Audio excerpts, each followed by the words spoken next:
Hello and welcome to the Franchise Tag Podcast with me, your host, Freddie Hall, for the old fan, the new fan, and the UK fan. Joining me tonight, Adam Martin, our co-host as usual. No Andrew, unfortunately, tonight, but he'll be joining us, and we're going to be talking all things Super Bowl 56.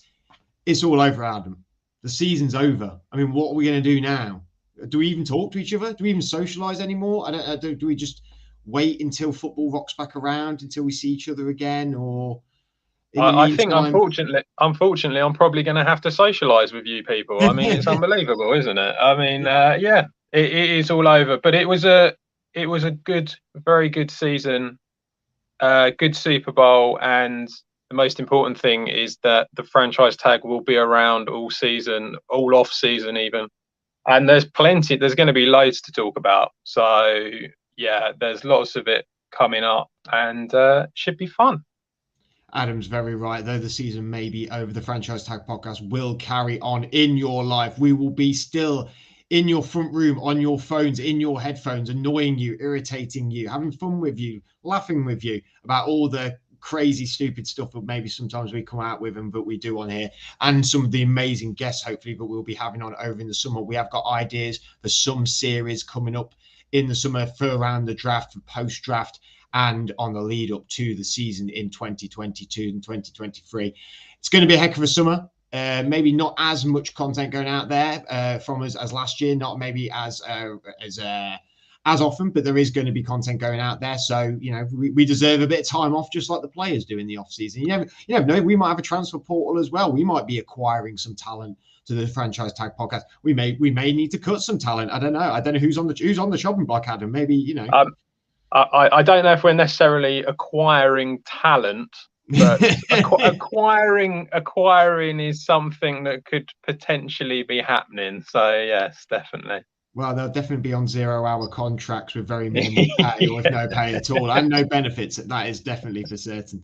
But before we go on to the Super Bowl 56, talking about the LA Rams v the Cincinnati Bengals, as you probably all saw on our social media, we had a wonderful competition for you to enter. All you had to do was comment on our YouTube post with Marcus Grant, who was a fantastic guest we had on. Really great fun chatting to him about all things NFL and NFL fantasy football. But we are going to now announce a winner. I mean, some of these competition places that they have algorithms. They put it in, they all type it in and do rolls of dice and everything like that. Lockdown lids being the main one for that. We've got a very simplistic form. I've wrote them all down. I know how many there are, and Adam's going to pick a number between 1 and 32. So the winner of our Super Bowl competition, which includes an Ohio State large T-shirt from Columbus, Ohio, a signed Taylor Heineke Washington football team helmet, a Buffalo Bills cap, a Miami Dolphins reversible hat, and a miniature Lombardi trophy as well. So between 1 and 32, Adam, what are you going for? I think, given that Cooper Kupp got the MVP, I think we go for number 10. Oh, it's a name that I do recognise. Congratulations. Oh, no. Congratulations, Adam Murph of the 5 Yard Rush podcast. He is winning all of that stuff. You never know, in a couple of weeks' time, there might be competitions on his podcast, and he might be just auctioning it off of there. He's just acquiring some stuff. But Murph, been a great friend of the podcast the whole time we've been going. Before even Adam and Andrew came along, he really supported myself and has supported Adam, supported Andrew and the franchise tag the whole time. Go check him out at 5 Yard Rush. Him and the rest of the guys there do a wonderful job. But Murph, congratulations, buddy. I'll be sending this your way. I can actually DM you and get your address while I have to go through the YouTube channels of it all and finding out who you are and stuff. So Murph, appreciate it, mate. Thank you for entering the competition, and we'll get all them bits sent over to you. Anyway, let's get to the meat of the program. Rams versus Bengals. The LA Rams winning the Super Bowl 23-20, an electric first half and a 5 to 4 out of 10 second half. A little bit downbeat in the second until that last sort of minute and a half, really, but it was a bit more exciting. My camera angle is very strange, so I'm going to push it down a little bit there for you. At halftime, 13-10 to the LA Rams. No points scored by the Bengals in the fourth quarter. However, it did go down to the wire and averaged 112.3 million viewers, which is the most watched Super Bowl in the last 5 years. Lots of good stats as well from there. A fantastic halftime show. Adam, but we might as well get to the brunt of it. How did you feel about Super Bowl? Did the tiredness kick in at any point? Were you all happy watching it? I was all right. I wasn't too bad. I was kind of quite surprised that I managed to get through it without the tiredness kicking in. But yeah, I thought it was it wasn't bad, but it wasn't amazing. It was a good, solid 7 out of 10 kind of Super Bowl. I think, which is, I think a lot of people think that that's being a bit derogatory towards it as well, when it's not. I think most Super Bowls tend to be a bit difficult to, there's a lot of pressure on these guys. It's the biggest game they're ever going to play. So I think 7 out of 10 is not a bad thing at all. I actually think it's quite a decent sort of rating for it. Yeah, I thought it was good, and it did drop off a little bit when it comes to the attacking side of the game in the second half. But I think really it was still a really exciting, interesting game to watch, because I think you kind of felt like neither team were necessarily going to score points, which kind of in itself means that everything kind of carries on as it is. So because of that, it was quite interesting to watch. But yeah, not the most exciting. I think the problem is that the Super Bowl gets built up. There's so much hype around it. You expect it to be amazing. And actually, I was talking to someone earlier today, George, who we've had on the show, and he was saying the same sort of thing. And he came out and said, that the real sort of 10 out of 10 exciting Super Bowl was the Bills Chiefs game, and it was. And I also mentioned the Chiefs Bengals game afterwards was another one that was like that. I do wonder if, because of having them games before, you kind of almost like push everything up. You think, oh, it's going to be amazing, it's going to be amazing. And then it can't live up to it because it just wasn't quite as attacking as what them games were. So yeah, I think it was a good Super Bowl. I think I completely agree with you. I think both of them games were a Super Bowl caliber, exciting caliber game. I thought this game was exciting. I did think it did drop off in the second half. But as you know, and a lot of our listeners and viewers know, I'm a bit more of a defensive guy. I like the defensive plays. And though it was good defense on both sides to play, it was really maybe the offense is not getting going at some point. I didn't think defenses were really overwhelming. It was only sort of when the game was culminating more that like you were noticing Aaron Donald so much more, and the backs as well. Obviously, it's the defenders that have now been talk of the town, mainly former New York Giant and current Cincinnati Bengal Eli Apple, who's getting a lot of the criticism, unfairly and fairly all at the same time. I think we all make mistakes, but when you make mistakes on the biggest stage of them all, they are going to be under the microscope, unfortunately. I can't remember who it was. Not Lattimore. The lad who completely missed the tackle against Stephon Diggs in the Minnesota Miracle. I mean, he just got shredded for weeks after that. It weren't Lattimore. I can't remember his name now. Not Davenport. It's the safety. Young guy. But he got shredded after that. People forget about it. People move on. People get over it. And they will be like Apple as well. And there was plenty of story in this game, wasn't there? OBJ going down. It's turned out he's torn his ACL. It felt like that could be a real momentum shift in that game for the Rams. For two teams that have had the run game going so well in the last few weeks, the Rams' run game was non-existent. In fact, I've got the stats here. Akers, was a lead carrier, 13 carries, 21 yards. And I mean, Mixon did have 15 carries for 72 yards, which is good, but it's not been the game that either of these teams have been playing recently with that really solid run game. The offense was still there passing wise. Higgins and Chase both with large numbers, 100 yards for Higgins, 89 yards for Chase, Cup with 92 yards, OBJ with 52 yards, touchdowns around for all them players there as well. Did you think there was any pivotal points in the game, any moments that you felt really flipped it? I have to admit, I do remember watching one moment and going, that's the moment there. The problem was I was probably a good few beers in. Tiredness had set in by 1 o'clock. I don't remember the exact moment, but was there any moments for you that you were like, oh, that's quite pivotal there? I felt like the OBJ moment when he got injured, I think was a massive thing. I think it kind of, to a certain extent, I think it probably shocked the Rams a little bit. I think that was a big thing. It kind of killed off any offensive threat from them for the rest of that first half. And then they didn't know exactly whether he would be back or not. I mean, it seemed pretty obvious he'd had a bad injury, but they didn't know for certain. And then when they came out in the second half, and he wasn't there and he was on the sidelines, I kind of get the feeling that kind of brought a bit of a downer on it. There was a bit where I don't know how much of an effect it had, to be honest, because, you know, Aaron Donald he's normally pretty angry and he wants the ball and the quarterback anyway. But there was a bit on the sideline where they got into a bit of a fight with the Bengals, and the way the commentary was it was almost like, oh, you don't want to do that because now you're just going to anger him. It's like, well, you know, he's normally pretty much wanting to get you anyway. So there was that as well.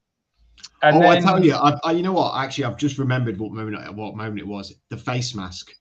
Yeah, I mean, that was the other thing. That face mask, I thought it's moments like that, it's decisions like that, calls like that that can have such an impact on the game like that. I think, to be honest, it was funny actually, because for the first half, I kind of felt like the officiating was fine. It wasn't a problem.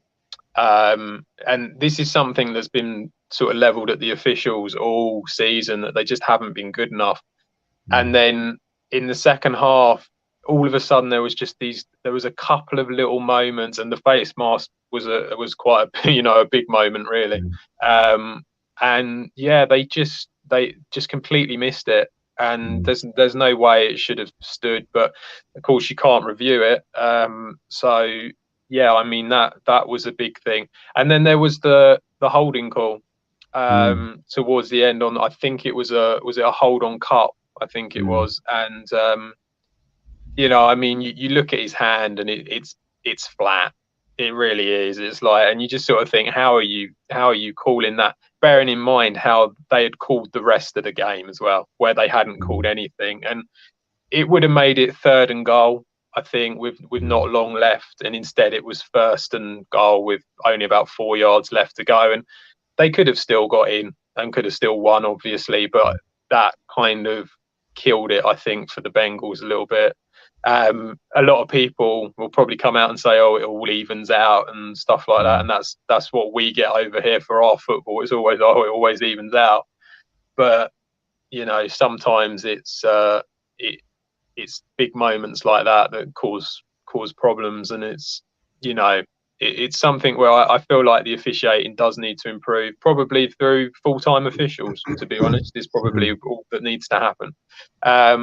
But yeah, it was there were a few big moments in it, but it was I just felt like neither offense really got going to their full potential, and both defenses did okay. You know, they were pretty solid, and that was why it ended up being not a low scoring game, but a relatively low scoring game. And let's talk about actually, this is not a big question, but did you, in your mind, do you think the Rams deserve to win it? Yeah, I think they probably did. I mean, I've been Bengals most of the season. I started off as a bit of a joke, but we kind of like the podcast has kind of followed them all the way and kind of gone with them. I think they probably did deserve it in the end. I think the fact that Stafford could go down at the end and just have that something like 12, 13 plays and you know, be able to do that at the end and get the touchdown. And then also the fact that you can have someone like that, because a lot of people go, oh, Aaron Donald and all that, but it's the whole line, you know. It really is. It's like, okay, Von Miller didn't really get many sacks, but he was still creating a lot of pressure, and that was the reason that it opened up for people like Leonard Floyd and Aaron Donald and people like that. So yeah, I think as we've probably all come out and said, overall, like if you take the whole team into account, they are better than what the Bengals are. And so, and they got the job done. I don't think they're particularly great. There's certainly, I wouldn't say they're like, in the history books as one of the greatest teams to win the Super Bowl. But I think they probably did just about deserve it, because I kind of felt like they performed slightly more to what their average has been over the season than what the Bengals did. Whereas for the Bengals, kind of, I don't know, they just didn't. It felt like they couldn't get going properly, and that was why they struggled a bit. Bengals have had them wow moments in the last few weeks, and then there wasn't that many wow moments with the Bengals. Because I said it when they got the ball back, like I said it'd be a minute 30, and then it was a minute 25 they get the ball back, and I went, if you're going to put the ball in someone's hand this year with a minute 30 on the clock, it would be Joe Burrow, because he's been phenomenal there. But I think the Rams have done what I've said a lot over the last few weeks. The names on the paper, the X Factor players are playing at an X Factor level. And that's just what goes from it. It's not about the team clicking so much, because I still think that, like you said, there is areas that they do need to improve on still, but their top talent came to play. And I think the Bengals' top talent did come to play, but their top talent is not the Rams' top talent, not yet anyway, because they've got some guys there that, Jamar Chase has got every chance of becoming a top wide receiver in this league. He's already getting there. I think it's unfair to call him a top wide receiver in the league straight off the bat on a rookie year. I think you need to, you got to do it 3 or 4 years to be regarded as being in the very best. I think he's an incredibly good talent. But the X Factor guys for the Rams really pulled out the stops and really came out. The Rams moving forward, they've won the Super Bowl now. Sean McVay, youngest Super Bowl head coach ever, at 36 years old. Matt Stafford is joined Peyton Manning as the only starting quarterback to lose his first 3 career playoff games that then win the Super Bowl. And actually, this weird stat as well, that's the first time Matt Stafford's ever beat the Bengals. Right. He's never beat the Bengals ever. So that was the first time he beat the Bengals as well. What are the Rams going to look at going forward? Obviously, it's a conversation every year that when the team wins a Super Bowl, you're like, well, they're the best team in the NFL. But no, every team needs to improve. Every team needs to get better. The books said last year, right, we need everyone back, because we can't afford to lose this much talent, and that's what they did. And they strengthened in places that they needed to strengthen. What do the Rams need to look for going forward now? Because they've got Stafford now for at least 2 to 5 years, probably at this top talent. They've got some guys they brought in. Von Miller hasn't got a new contract yet. He's probably going to play out there, and maybe he comes back. But what do you think they need to target as a team? I think it's in a way it's kind of similar to the Bucs last year, because they don't have any draft. Well, they do have draft picks, but they haven't got anything major that they can use. I mean, there's certainly, I don't know what their draft picks are, but I know they've got no first round pick. So, I mean, I think they're going to struggle to kind of refresh anything. And I think that's the kind of way that they've gone with this decision to kind of, go all in. So, to be honest, I think it's probably going to be same again. Bringing Beckham back, I think, is going to be massive. Even with the injury, I think it's going to be massive for them. And even with Robert Woods returning. Yeah, I think even with Robert Woods, it's one of the. This is the thing now. I think, I think the biggest reason that I think that the Rams probably won the game was because their guys are of that age where they're at their peak, whereas for the Bengals have got younger guys who aren't quite at their peak, haven't got the experience yet. I think that's probably why they got over the line. When the problem with that is that, you've got Kupp at 30, Beckham's around the same age, Robert Woods is around the same age. I think, unfortunately, when these things happen, when these people get to this age, you are more likely to pick up an injury or two. So I think they're going to need him now. If they can, then it makes sense to keep everyone. And I think they kind of almost have to do that, because, like I say, it's not like they can really refresh, because they haven't got the draft picks to. So I think for the Rams, it's pretty much just status quo is what they've done. And and kind of hope that you can get another run like you've done in order to be able to get back to the Super Bowl again. And similarly, what about the Bengals? Because, you know, like in comparison to the Rams, an older team in a lot of areas, the Bengals a lot younger in a lot of areas. I mean, there's a massive thing that everyone's saying they need to improve on straight away, which I definitely think they will do in the off season. But for you, the Bengals, what they need to go moving forward to stay in the conversation for a Super Bowl year in, year out. Well, firstly, I think the Bengals fans should be excited. You know, they shouldn't. Don't get me wrong. I know it must be horrible to lose a Super Bowl, and you know, especially for a team that's taken so long to get there. But you have to feel that you have to be excited with what they've got there. Obviously, the O-line is the big problem. That's what I was it feels very similar to Patrick Mahomes last year. That's how it feels. They've got to bring in people to help Joe Burrow. You know, you can't keep taking all these sacks every season because he's not going to last if that's what you do. It's like you've got a guy there who you could have for a good 15, 20 years if he stays fit. You keep going down this route that you're going down at the moment, and you've got Andrew Luck. You know, this is what's going to happen. So yeah, I mean, desperately they need O-line help. They've got the cap space. You know that I think they've got about 60 million in cap space. You know, obviously they're not going to have such great draft picks as what they've had previously. But there's still going to be O-linemen that you can get that are going to be decent. So, yeah, I think they've just got to focus on the O-line. I think there could be improvement at corner, I think is another area. We all know who we probably think should go. So, yeah, I think there could be a bit of improvement there. But on the whole... Awuzie and Hilton have been great this year. No, Awuzie's been really good. Hilton's been pretty solid, but unfortunately, Eli Apple has not been quite so solid. Is the rotten apple, funnily enough. yeah. So I think that's the one. So maybe there, but yeah, I mean the offense looks pretty good. You know, it's I don't know how far Tyler Boyd is into his contract. He might be coming up soon. I'd probably try and get Uzama back. I think you could get him for quite cheap. Yeah, so I think they're in quite a good situation, really. It's the O-line. I wouldn't necessarily say you need to keep Boyd.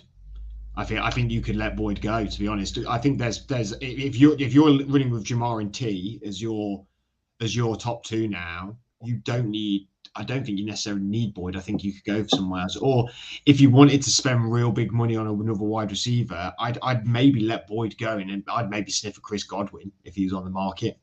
If you got a lot of that money. But again, I think you're right. O-line, I think, is the focus here. Yeah, I mean, when I did the full 10 yards betting podcast, I was talking to Adam, who's a Cincinnati Bengals fan, and he was saying about Devontae Adams, trying to get Devontae Adams sort of thing, and they've got the money to do it. You know, it's not that it's impossible, but it feels like it would be very very heavy towards the wide receivers. But yeah, I think they need to if they were to get rid of Boyd, they would need to bring in another wide receiver. I don't necessarily think you would pay a lot of money for Boyd, I must say. But I do think you would need the third guy. But yeah, I think, like I say, I think they're in a pretty good situation, but they do desperately need to look at the O-line. And it's just a matter of whether they decide to bring in free agents or whether they decide to go through the draft or maybe a bit of both. So I think they go for a bit of both. I think they've got some good players. Jonah Williams is a heck of a guard / tackle. He's really good. I think they don't need to put that much in there. I don't think for it to really drastically improve. No, I mean you've got to remember, the one thing that you do have to remember is that they pretty much kept one of the best D lines in the league quiet for about 2.5, 3 quarters. So you know, he still got sacked 7 times. Yeah, but most of it was in the last quarter and a bit. Yeah.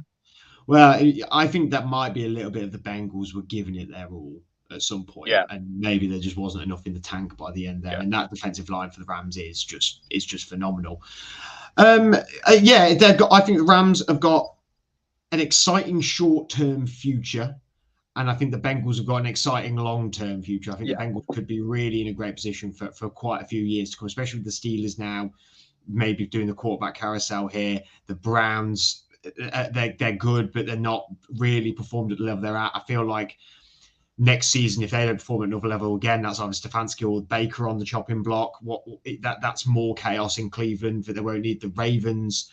Hopefully Lamar's not going to be as injury riddled, and the whole team actually, because it's been an ongoing thing for 3 seasons with how many injuries they get. Hopefully that can, be thwarted away. The Bengals could easily do very well in the North for a while. The Rams, on the other hand, there's 3 teams there that could be creeping up on them. I think the Seahawks are actually not one of them. 2 teams that are going to be creeping up on them, and that's the Cardinals and the 49ers. But there's a bit of disarray in Arizona with Kyler. 49ers, they go with Trey Lance. What happens there? The Seahawks, there seems to be a lot going wrong there rather than right. I think they're due maybe a bit of a reset soon. So the Rams could have a very good short-term future. The problem is they have got older players, and whether that can be sustained for this moment. That's enough of the Super Bowl, I suppose. We'll briefly talk about the award ceremony that happened a few nights ago. Actually, no, before we talk about that, how amazing was the Super Bowl halftime show? It was so good. Yeah, it was, to me, I mean, it's not really my kind of music. It's not quite. Having said that, because of, the age, I am a little bit older than you. So I remember growing up with Eminem and 50 Cent and all that sort of thing. So I kind of, I knew all the songs, and I can appreciate it. It was very good. It was well done, but it's not quite what I would go for. Yeah, but no, they were good. It was good. It was better than last year. Well, it's not very often that I watched the Super Bowl with a lot of the guys who are part of the franchise tag fantasy league. So yeah, we watched it all together. It's the first time in a while that I've had the whole room singing songs together of like Dre and Snoop and Eminem and stuff like that. That was a really cool moment. And I thought 50 Cent was like not that great. Mary J. Blige was all right in it. Like Eminem, I thought was just amazing. Yeah, like he really blew the roof that isn't there off the SoFi Stadium, and it was really impressive. We watched it on BBC, so we didn't get sort of the adverts that you usually do. And OC Jason Bell and F.A. Abada and Nat Coombs all did a fantastic job over on BBC, and well done to them. And I'm sure Neil Reynolds, Jeff Reinbold, friend and former guest of the podcast, Jeff Reinbold, I'm sure they did a fantastic time over on the Sky Sports channel as well. But yeah, that was really a really good halftime show. It was funny is I started talking to my brother about it, who's very much into that sort of music, and he's not into American football. And yesterday I was chatting to him about it and saying that it's been dubbed as the best halftime show in history. To that point, he went like, "No, Prince and Michael Jackson was." And I went, "Oh, okay." Like I don't think I've actually properly watched them. And I watched the Michael Jackson one, and it's 93, so it does look a bit dated. And Michael Jackson does this Messiah thing sometimes I'm not that keen on, so I weren't that big on that. But I watched the Prince one, and wow, like I'm not a Prince fan, but that's a pretty phenomenal halftime show. Do you remember that? Yeah, I think a lot of people always go to the Prince halftime show as being the best one. I think there's a few others that people, especially if you're a little bit older, tend to go for. Like Bruce Springsteen's always a popular one, and the Stones when they did it. So there's a lot of them. I think the problem with having that type of music is that it does sort of only lend itself to a certain demographic. Well, not demographic, but certain people that are interested in it. I mean, this is the problem. It's not quite as mainstream, is it?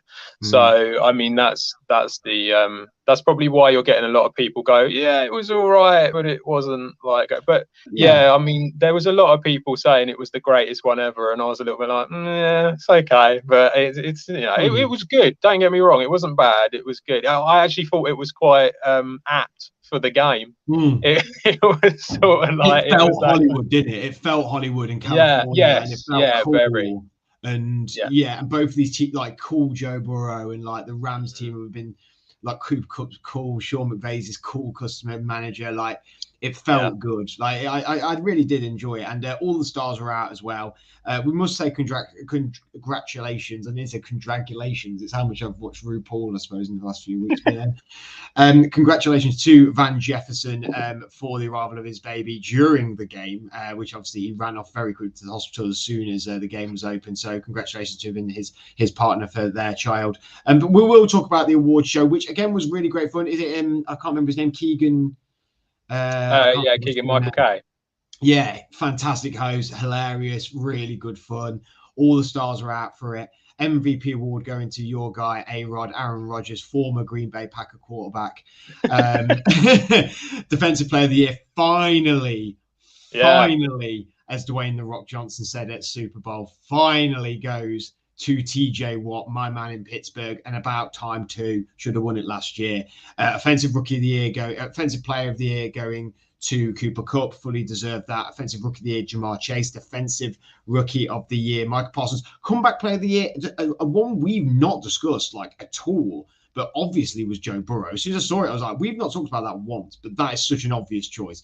And then coach of the year was Mike Vrabel at Tennessee Titans, right? Yeah. I mean, how do you think about all of them? I think a lot of them were what we thought it was going to be. Yeah.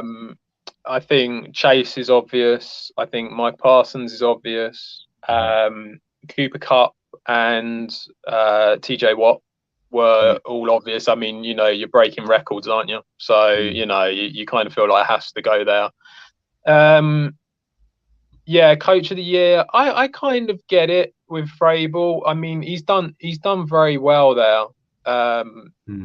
It's difficult. I kind of disagree with the whole way that it's done. I keep saying that I feel that the playoffs should be included in it, the Super Bowl should be included in it. But I know that the argument is always but then whoever wins the Super Bowl would win it, and I don't think that's necessarily true. I mean, I think if the people that voted, I think if they voted now, I don't think they would vote for Aaron Rodgers as MVP. I think they'd be voting Joe Burrow because I just feel, or maybe Cooper Kupp, but I just feel like to be able to do what Joe Burrow's done in that team and to be able to progress them, because I think people forget they were 5-11 last year. They really struggled. And they were worse than before. Yeah. I mean, and everyone's come out and gone, oh yeah, but they've got no O-line. He's getting hit all over the place, and it's like, well, yeah, and he still got them to the Super Bowl. Don't get me wrong, Rodgers. I think Rodgers had the highest quarterback rating of the season. He lost. There was a lot of others, sort of different, amount of touchdowns and stuff that Brady got, but the quarterback rating for his play for the season, he was the highest in the league. Now, if you're just going to take the season, the regular season, then it kind of makes sense. But I kind of feel like you should take the whole of it and include the playoffs, because it's part of the same year. It's like, you don't, at the end of the day, you don't play just to be the number one seed.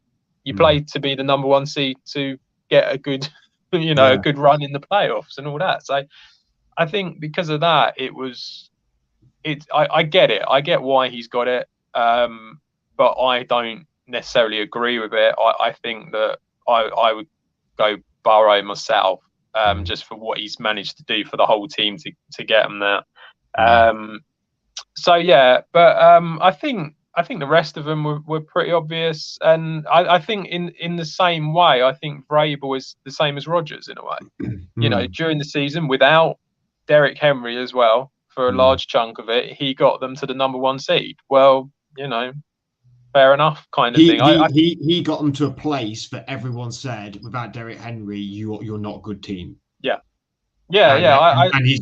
now everyone's like, oh, actually no, they can throw, and they have a good defense. And you know, you got to remember that AJ Brown was out for a few games as well, and Julio Jones has done nothing there. Yeah, I mean, you know, they've done really well to win as many games as they have to get the #1 seed. I think it was a bit of a coin flip between him and LaFleur, myself, if you're just going to take the regular season into it. But when you bring in them other things where you sort of think, yeah, I mean, LaFleur did amazing again. He has done for 3 years and has never won it when he probably should have done. But, you know, Vrabel got the #1 seed without Derrick Henry for half the season and without AJ Brown for a bit and everything we've said. So yeah, I think that he probably just about deserves it. Oh, even when he's not here, he likes to put his 50p in the mix. Andrew, our co-host who isn't with us tonight, has said in the comments, if they include the playoffs, that would rule out players like Jonathan Taylor, who was in the conversation. I can agree with Andrew on that a little bit, and I do think there is some bias if the playoffs were included that you start to choose playoff team players. I understand that. But when you look at like offensive defensive player of the year, Micah Parsons, even if with the playoffs and Super Bowls happened, he is still the defensive MVP player of the year rookie of the year in my mind. There wasn't any defensive rookie players that were amazing in the playoffs and everything like that. And it's sort of the same with a few of them. But yeah, maybe the playoffs, if we did it after the Super Bowl, Joe Burrow would probably win it. I mean, defensive player of the year, would TJ Watt have won it after Aaron? Yeah, because he broke the record. No, Super Bowl, you still think he would win it? No, because he didn't even win MVP for the Super Bowl. You know, this is the point. Aaron Donald did really well, but he got as many sacks as what Leonard Floyd did. Now, yeah, he created pressure, but he created just as much as what Von Miller did. You know, it's a unit. That's the reason that he did it. The reason TJ Watt wins it, even after the Super Bowl, is because he broke the record. The reason that Cooper Kupp won it is, I mean, you could argue with the Super Bowl as well, but I mean, it's also because of what he did during the season and the playoffs and the Super Bowl. That's the thing. I get it with Jonathan Taylor. You're always going to get really good players playing for teams that don't make it into the playoffs. But, you know, I mean, that's just how it works, isn't it? It's like, I don't know. I feel like a lot of people were saying Jonathan Taylor just because Derrick Henry was injured. You know, if Derrick Henry hadn't got injured, then we probably we'd have been saying Derrick Henry again rather than Jonathan Taylor. So, yeah, he had a good season, but it wasn't like he was breaking records at running back. So I think it's difficult. And of course, the other thing is when you're talking MVP, as we all know, it's a quarterback award anyway. So you're never going to get. It is a quarterback reward, but I think the term is most valuable player, and in my mind, that is a player that if you pulled him out of the team, they would not win. And that tends to be quarterback. That does tend to be quarterback. I completely agree with that. But you know, Aaron Rodgers, if you pulled Aaron Rodgers out of a fully fit Green Bay team, Jordan Love is not as good, but I would argue Packers would still win games. They would still. Yeah, but I don't think they'd be the #1 seed. No. I agree. And you know, Tom Brady, you could pull him out of a fully fit Bucs team. I could see the Bucs still being pretty successful. You know, I think most valuable player is the player where if they were out of that team, they do not win games. Joe Burrow, that's been proven with Joe Burrow in Cincinnati for sure. And I can see Andrew's point there with Jonathan Taylor. You pull out Jonathan Taylor out of that Colts team, do they win that many games? I'm not so sure. Derrick Henry, at one point, you had said if Henry's out of that team, the Titans won't do well. Now that's been flipped on its head because they've got the #1 seed without him. So I think, though it is a quarterback-centric award, which I do think it should be, because the quarterback is the most important position to play on the field, and it is that they tend to be the reason that teams do win. So I just think it is a little bit hard like that. I totally agree with the MVP and the offensive player of the year shouldn't be the same. I don't think that should be the same at all. I think, again, that's more on your offensive accolades than being a player where they pull you out of the team that they don't win. And the same with offensive rookie, I suppose. It's a player that has come in and really exploded into the league and has got the accolades. Yeah, I mean, I suppose for offensive rookie, it's unlikely that the rookie's going to be the highest anyway. So that's why that one's different. It doesn't make a lot of sense, I must say, that you have an MVP and you have an offensive player of the year, because it, if it's a quarterback, well, they're on the offense, aren't they? Yeah.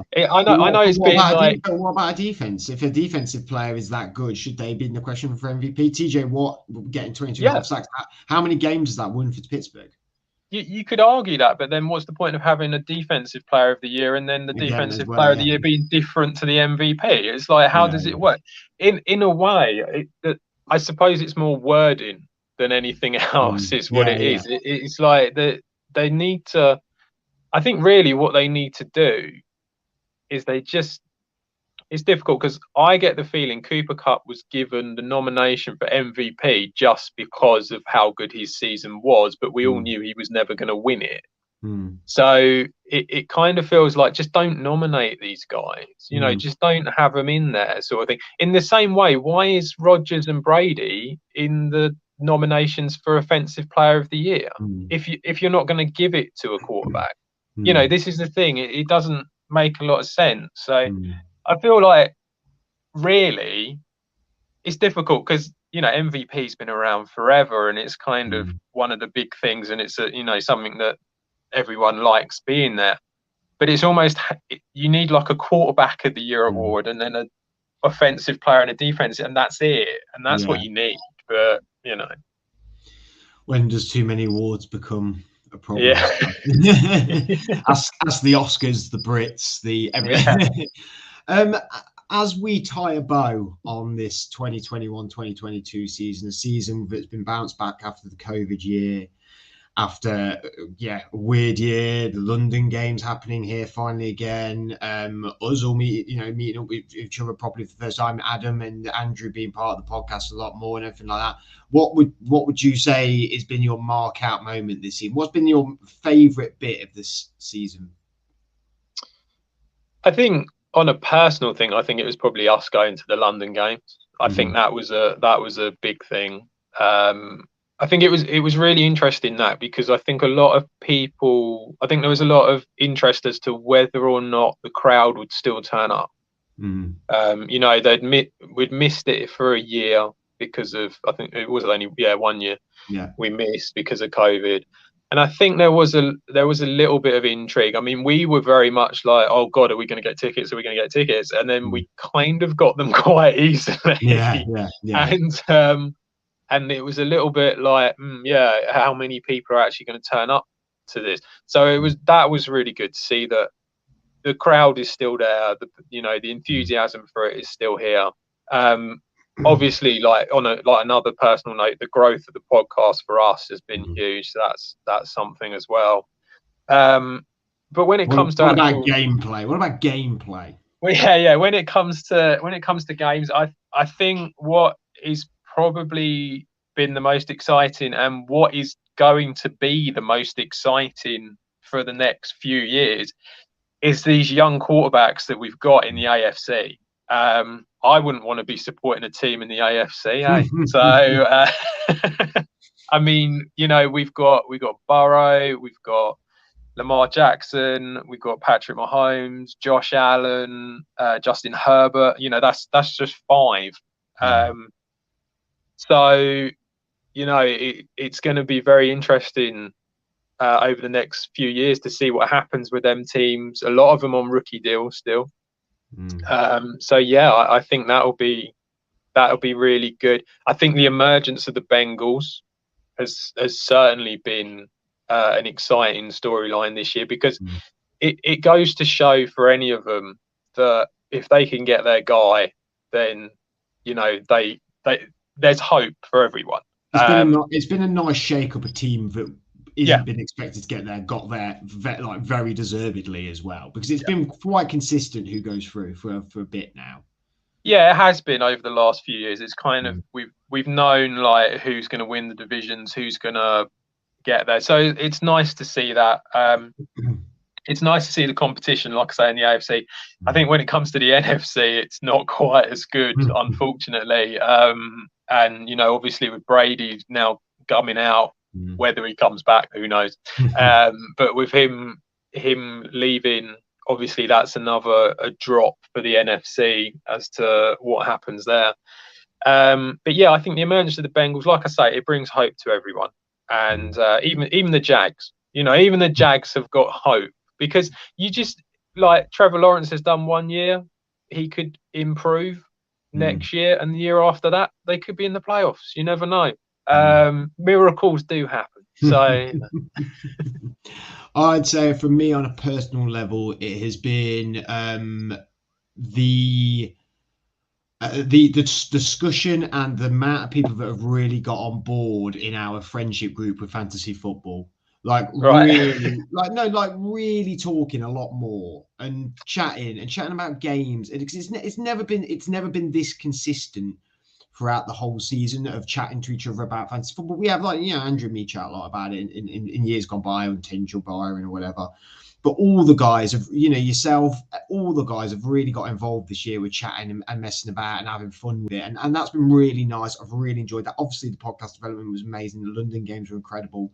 The gameplay stuff for me, it's just the competitive bar gets raised every year. And I just love that. I love that it doesn't ever feel like there's a rubbish year or an off year or anything like that. It just feels like this bar gets pushed every time higher, and these players have got to get better and better and better and faster and stronger and quicker. And I just love that. I just love how every week, really anyone could win it. Like, really, honestly, anyone could win it. No matter how good you are, the competitive levels are just so there. And some days you can just win these games. I just love that. But as we sign off for the Franchise Tag podcast, thank you all for watching us on YouTube, for listeners on Spotify. I know our Spotify and our podcast is not really up to date. We do apologize. We are going to improve in that in the next season. It's just been a bit of a YouTube focus year. This has been a year that's been a bit trial and error for us with guests we've had on, the YouTube stuff on social media, and but we've really thoroughly enjoyed it. Thank you all for your support. I'd like to thank Adam for all the stuff he does for the social media, for all the stuff he does for the podcast. He's really been a pleasure to have him on. Thank you to Andrew for all he does as well, doing the Franchise Tag fantasy stuff. That was his brainchild, and he's loved that. Thank you both of you for doing the Sunday reviews as well as I've been along for a few of them. I'd like to thank all of our friends who have just really supported us, all of our partners as well who support us and let us give up our time to do this project and to have a bit of fun and, give up a night a week to do that. And thank you, Dan Parker. Thank you, Hannah Weimer-Kirsch, for the editing they do as well. They put loads of time and effort into that. And I really like to thank them. They're the unsung heroes, the Franchise Tag. But until then, lots to come. Keep an eye on our social media. Loads to come out there. We might probably have a couple of weeks off now just to recuperate and see what happens. Or do we just carry on going? I don't know. We'll see what happens. But what's your opinion? Do we get some rest? No. Would you rest? You rest when you die, mate. Keep going. What's wrong here? Well, until then, enjoy yourselves. Enjoy the summer. Enjoy free agency. Enjoy the draft. We'll be there every step of the way. Thank you again for all your support, and good night.